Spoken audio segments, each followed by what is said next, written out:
The first thing I saw when I opened the hotel reservation was the word honeymoon. I stared at it for several seconds, certain I had clicked the wrong confirmation email. Then Ryan leaned over my shoulder, read the screen, and started laughing. "Tell me that says what I think it says." I turned the phone toward him. It did.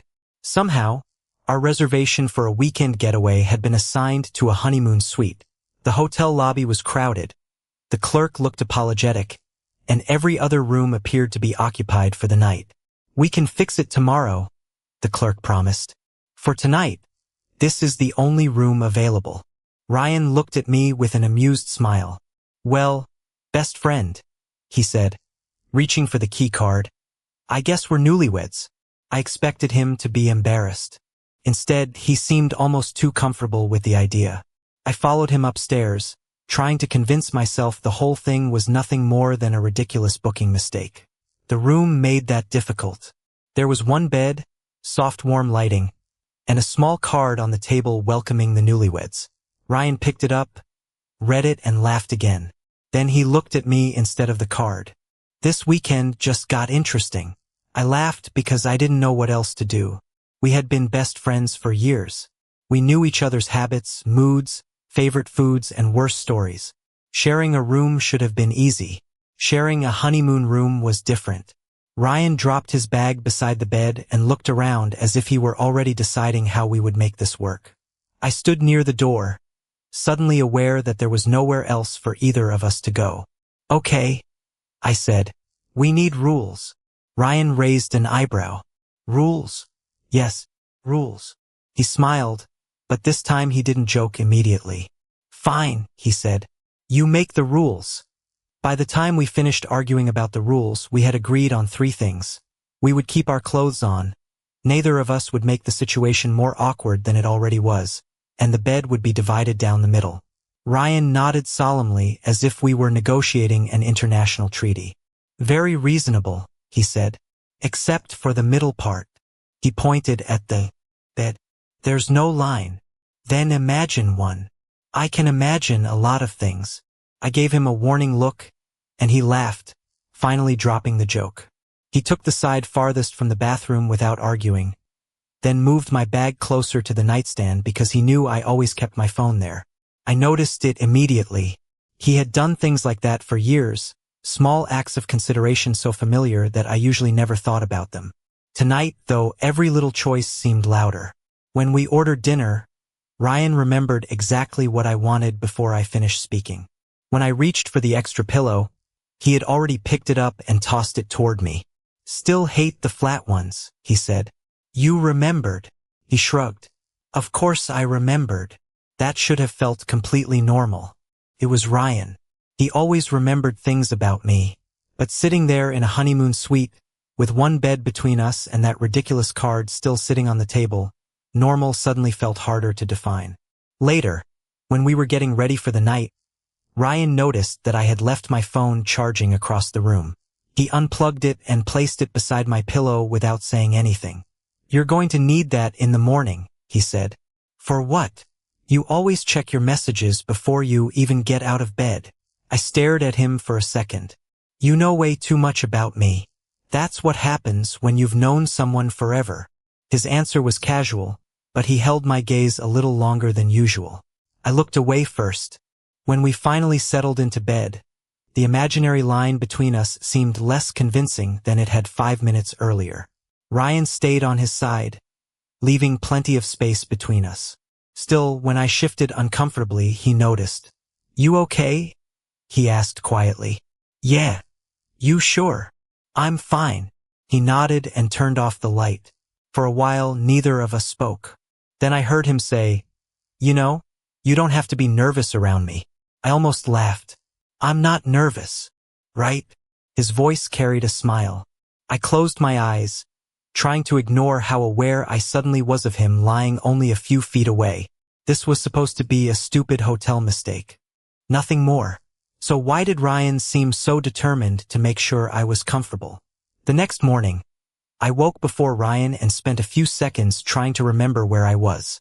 Then I saw the unfamiliar ceiling, the honeymoon card on the table, and Ryan asleep on the other side of the bed. The memory of the night before came back all at once. I slipped out quietly and headed downstairs for breakfast. Ryan joined me a few minutes later, looking completely unbothered by the ridiculous room we had been given. "Morning, newlywed," he said. "Don't start." He grinned and followed me into the hotel restaurant. We found a table near the window, and I reached for the menu. Ryan barely looked at his before saying, "You're getting the pancakes." I lowered the menu. "How do you know?" "Because you always get pancakes when you don't have to rush." I stared at him. "You remember that?" "I remember everything." He said it so casually that I almost dismissed it. Then the server came over and asked if we wanted anything special for our honeymoon breakfast. I opened my mouth to correct her, but Ryan answered first. "He'll have the pancakes. I'll have the eggs." I looked at him. "You didn't have to tell her that." "I know." He smiled. "But you were going to order them anyway." The server laughed and moved away. For some reason, I didn't correct the honeymoon assumption. Maybe because explaining the booking mistake felt more awkward than letting a stranger believe whatever she wanted. Ryan seemed perfectly happy to do the same. When our food arrived, he pushed the syrup toward me before I asked. I reached for it at the same moment, and our hands nearly touched. Ryan pulled his hand back with an amused look. "Still predictable. You're the one who ordered for me." And I was right. I shook my head, but I was smiling. After breakfast, we walked through the hotel, and the same thing happened again. When someone congratulated us, Ryan simply smiled instead of explaining. When I glanced at him, expecting him to correct the misunderstanding, he only shrugged. "What?" he asked. "Nothing. You were looking at me. I was wondering why you keep letting people think we're married." He laughed softly. "Does it bother you?" I should have said yes. Instead, I looked away. "It's just weird. It's only weird if we make it weird." He said it lightly, but then he stayed beside me as we continued down the hallway. He didn't need to. There was plenty of space. Still, whenever I slowed down, he slowed down too. Whenever I stopped to look at something, he waited without complaint. By the time we returned to the suite, I had stopped thinking of his behavior as simple politeness. Ryan wasn't merely tolerating the joke. He was choosing it. And for the first time, I wondered why. Back in the suite, the door clicked shut behind us, and the strange little world we had been pretending to understand suddenly became quiet again. There was no server, no stranger congratulating us, no reason to keep playing along. Ryan dropped his phone onto the table and looked at me. "So," he said, "what now?" "Now we wait until they find us another room, right?" He nodded, but he didn't move toward the door. I sat on the edge of the bed, trying to convince myself that the morning had not felt different. It was easier when other people were around. In public, we could laugh about the honeymoon mistake and blame the hotel. In here, there was nothing to blame. Ryan sat beside me, leaving the same careful distance he had kept the night before. "You really think it's that weird?" he asked. "What?" "People thinking we're together." I looked at him. "We're not together." "I know." His answer came quickly. Then he looked down at his hands. "I mean, obviously." Something about the way he said it made my stomach tighten. I tried to make the moment lighter. "You were pretty convincing downstairs." "Was I?" "Very." He smiled faintly. "Good." I waited for the joke that usually followed. It never came. Instead, Ryan asked, "Did you hate it?" I should have answered immediately.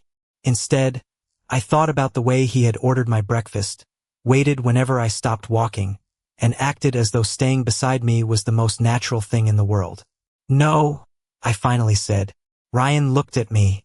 Neither did I. The room suddenly felt smaller. I could hear the quiet hum of the air conditioner, but neither of us spoke for several seconds. Then Ryan noticed the tension in my face. "Hey," he said softly, "you don't have to figure anything out right now." He reached toward me, stopped for half a second, and then rested his hand gently on my shoulder. It was not the kind of touch I was used to from him. There was no joke attached to it, no casual shove, no playful gesture meant to make me laugh. He simply stayed there. "You okay?" he asked. I nodded, though I wasn't sure that was true. His hand remained for another moment before he pulled it away. The room went quiet again. That was the part one couldn't explain. Nobody was watching us. Nobody thought we needed to look like newlyweds anymore. There was no performance to maintain. Yet Ryan had still chosen to touch me, still chosen to stay close, still chosen to make sure I was all right. I looked at him, waiting for him to turn the moment into a joke. He didn't. For the first time since we arrived, I wondered if the honeymoon room wasn't creating the awkwardness between us. Maybe it was only making something that had always been there harder to ignore. That night, neither of us mentioned the room again. We ordered dinner upstairs and ate with the television playing quietly in the background, pretending the day had been ordinary. But it wasn't. Every time Ryan looked at me, I remembered his hand on my shoulder. Every time our eyes met, one of us looked away. Eventually, I turned off the television. "Can I ask you something?" Ryan nodded. "Sure." I hesitated. "Why didn't you correct that server this morning?" He looked down at his glass. "I don't know. You always have an answer." "Not for this." That surprised me. Ryan was usually the person who could turn anything uncomfortable into a joke. Tonight, he didn't. I waited. "Do you think we've always been this close?" he asked. "We've been best friends for years." "That's not what I asked." I felt my chest tighten. "What are you asking?" He looked at me for a long moment. "Do you ever wonder what we'd be like if we weren't afraid of changing things?" I didn't know what to say. Our friendship had always felt safe because neither of us had asked questions like that. We knew where we stood. At least I thought we did. "I'd be afraid to lose you," I admitted. Ryan's expression changed. "Me too." He moved a little closer. There was no one outside the door. No strangers. No hotel staff. No reason to pretend we were newlyweds. The honeymoon card was still sitting on the table, but neither of us looked at it. "Then maybe we shouldn't do anything stupid," I said quietly. Ryan gave a small, nervous laugh. "Probably not." He stayed where he was. I could feel how close he had become without either of us deciding to move. "Ryan," I said. "Yeah." "What are we doing?" He looked at me, and for once there was no teasing answer. "I don't know." Then he reached for my hand. His fingers closed around mine slowly, giving me enough time to pull away if I wanted. I didn't. We sat like that for several seconds, saying nothing. Then Ryan leaned closer. He stopped just before our faces touched. "Tell me to stop," he whispered. "Couldn't." He kissed me. It was brief, careful, and completely different from every joke we had made since arriving. When he pulled back, neither of us moved. I could still feel his hand around mine. "That wasn't because of the room," he said quietly. My heart started beating faster. "Then why?" Ryan looked at me, but he didn't answer. He seemed almost frightened by the question. I understood something then, though not everything.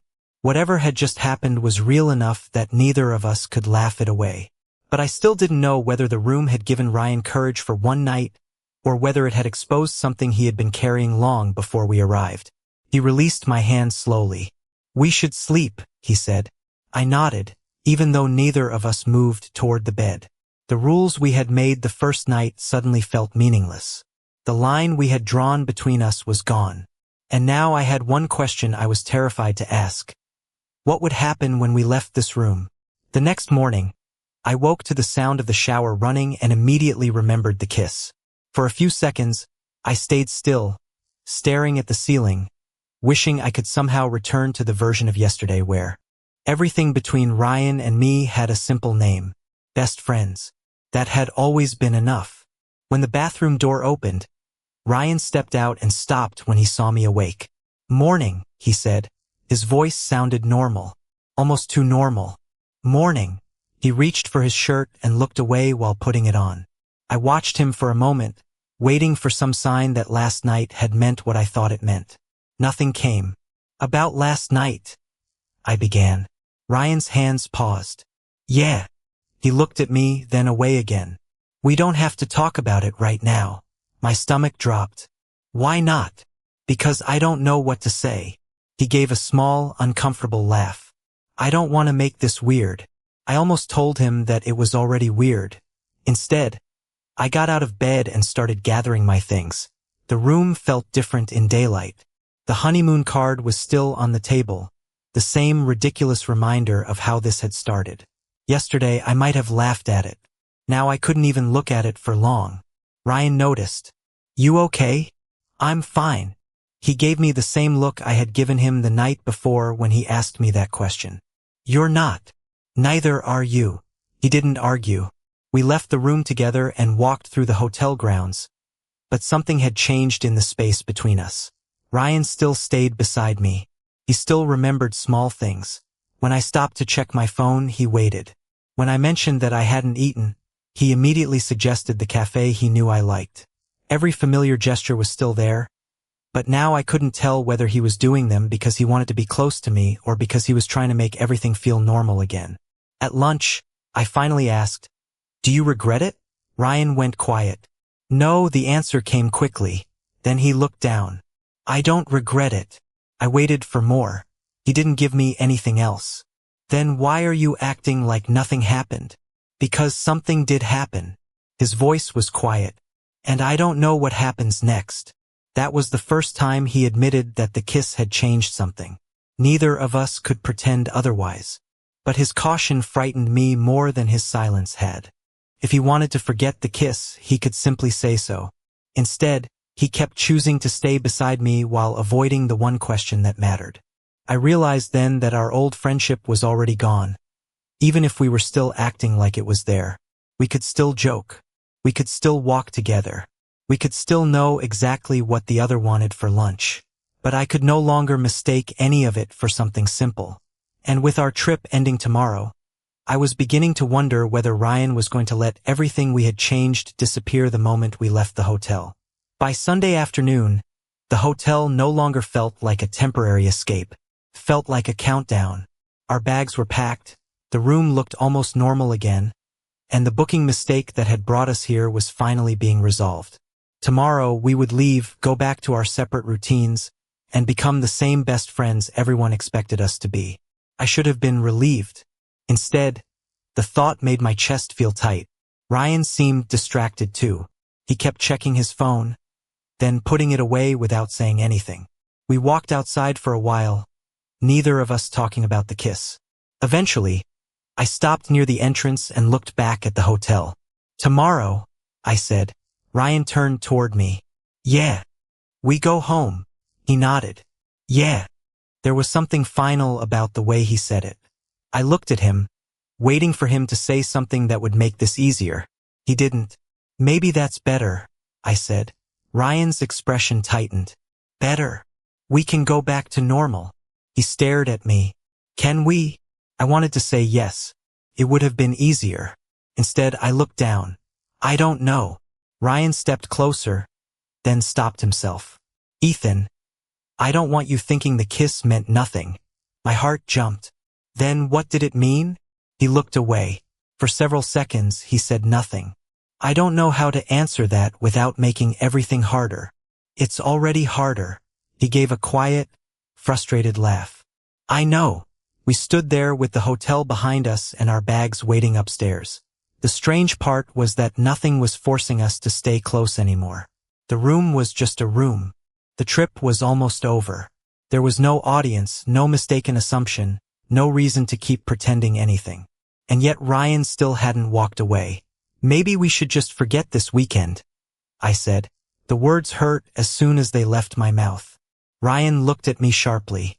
"Do you really want that?" I couldn't answer. He nodded slowly, as if my silence told him enough. "Okay." That one word frightened me more than an argument would have. Ryan turned toward the hotel entrance, and I realized that protecting our friendship might mean losing the possibility of anything more. I picked up my bag and followed him inside, trying not to look back at the room that had made everything impossible to ignore. Ryan reached the hotel entrance first, but he stopped before pushing through the doors. I nearly walked past him. Then he turned around. "Ethan." I stopped with my bag still in my hand. "What?" He looked nervous, more nervous than I had ever seen him. "I can't let you leave like this." I swallowed. "Like what?" Thinking that this weekend made me do something I didn't mean. I stared at him. Then tell me what you mean. He took a breath and looked toward the parking area before meeting my eyes again. The room didn't make me want to kiss you. My heart started pounding. Ryan, I know. He shook his head. I know this is the part where everything changes. He stepped closer, but left enough space between us for me to choose whether to stay. I didn't suddenly start feeling something because we got a honeymoon room. I was already feeling it. I couldn't speak. How long? I finally asked. Ryan looked down. Long enough that I've been scared to say it. He gave a small, bitter smile.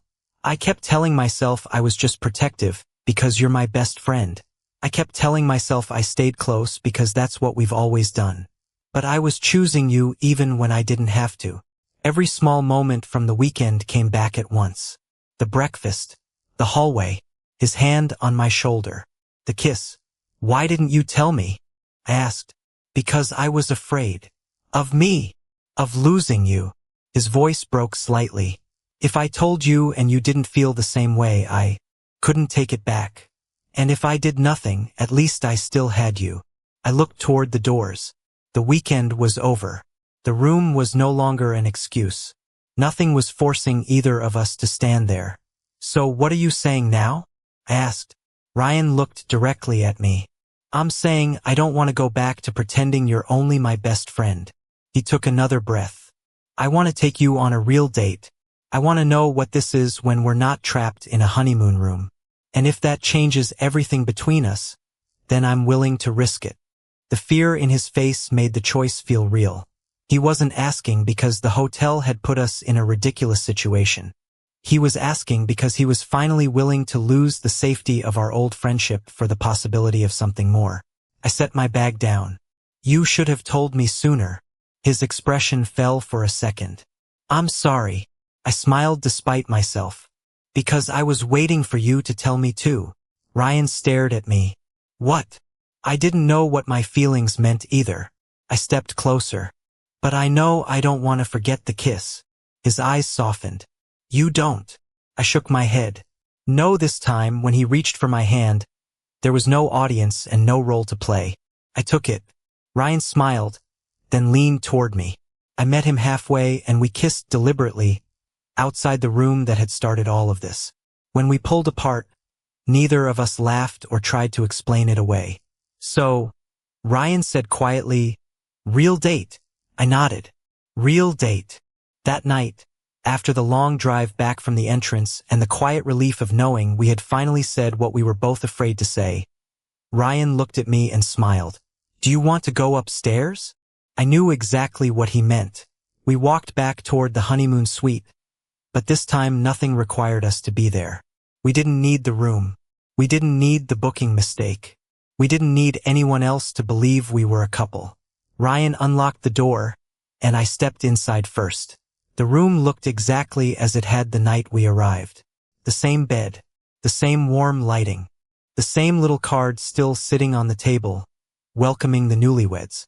I picked it up and laughed. We should probably keep this. Ryan raised an eyebrow. As evidence? As a reminder. I put it back down and looked around. A few days ago, this room had made me nervous because I thought it might force us into something neither of us understood. Now it felt different. The room hadn't changed. We had. Ryan came to stand beside me. You know, he said, we don't actually have to stay here. I smiled. I know. We could get another room. I know that too. He looked at me, waiting. Then why are you smiling? I stepped closer. Because this is where we finally stopped pretending. His expression softened. He reached for my hand, and I held it. There was something almost funny about it now. The booking mistake had given us an excuse to act like a couple, but it hadn't created the feelings underneath it. Those had been waiting for us to become brave enough to admit them. Ryan squeezed my hand. Next time, we book the room ourselves. Definitely. He glanced toward the honeymoon card. And maybe we skip the part where the hotel surprises us. I laughed. Agreed. He leaned closer and kissed me again. Slower this time, with no uncertainty about what it meant. When we pulled apart, I rested my forehead against his. So we're really doing this? I asked. Yeah, he said. For real. That answer was all I needed. We had started the weekend as best friends trapped by a ridiculous reservation. We ended it as two people who had finally chosen what we wanted when there was nothing forcing us to choose it. The room had not changed everything. It had simply given us nowhere left to hide. And now, with Ryan beside me, I realized we didn't need to hide anymore.